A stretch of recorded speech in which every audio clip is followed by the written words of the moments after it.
பாலாவின் தாரை தப்பட்டை படப்பிடிப்பில் விபத்து. ஹீரோ சசிகுமாருக்கு கை முறிந்தது. இயக்குனர் பாலா எழுதி இயக்கி வரும் தாரை தப்பட்டை படத்தில் சசிகுமார், வரலட்சுமி சரத்குமார் மற்றும் பலர் நடித்து வருகின்றனர். இப்படத்தின் படப்பிடிப்பு சென்னையில் துவங்கி தொடர்ந்து தஞ்சாவூர் மற்றும் அதன் சுற்றுப்புற இடங்களில் படமாக்கப்பட்டு வருகிறது. கடந்த ஒரு வாரமாக நடிகர் சசிகுமார் வில்லன்களுடன் மோதும் ஆக்ரோஷமான சண்டை காட்சி படமாக்கப்பட்டு வருகிறது. முன்னெச்சரிக்கை நடவடிக்கையால் சண்டை காட்சியின் போது யாருக்கும் விபத்து ஏதும் நேர்ந்தால் உடனடியாக சிகிச்சை பெற மருத்துவர்கள் குழுவும் 2 ஆம்புலன்ஸும் தயார் நிலையில் இருந்தன.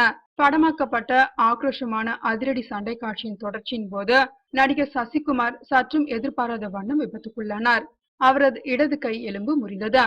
உடனடியாக அங்கிருந்த மருத்துவர் குழுவின் உதவியோடு ஆம்புலன்ஸில் ஏற்றப்பட்டு தனியார் மருத்துவமனைக்கு அழைத்து சென்றார். அங்கு சிகிச்சைக்கு பின் சசிகுமாரின் இடது கைக்கு மாவு கட்டு போடப்பட்டுள்ளது. சிறிது காலம் ஓய்வெடுக்கும்படி மருத்துவர்கள் சசிகுமாருக்கு அறிவுறுத்தியுள்ளதால் இயக்குனர் பாலா படப்பிடிப்பை தற்காலிகமாக நிறுத்தியுள்ளார். சசிகுமார் ஓய்வெடுக்க மதுரை சென்றுள்ளார். படக்குழுவினர் சென்னை திரும்புகின்றனர். சசிகுமார் உடல்நலம் முழுமையாக குணமடைந்ததும் படப்பிடிப்பு துவங்கும்.